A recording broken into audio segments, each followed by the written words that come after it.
Hey guys, myself I'm studying and I make this one thing using that we are able to listen songs using our earphones and also by connecting speakers in that ports.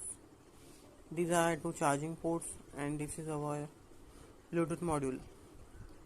Here I connect the amplifier module, that is the charging module, and that is going to be a lithium ion battery, and that is going to be a switch which we turns on. Lights starts on, means it says now you are ready to connect.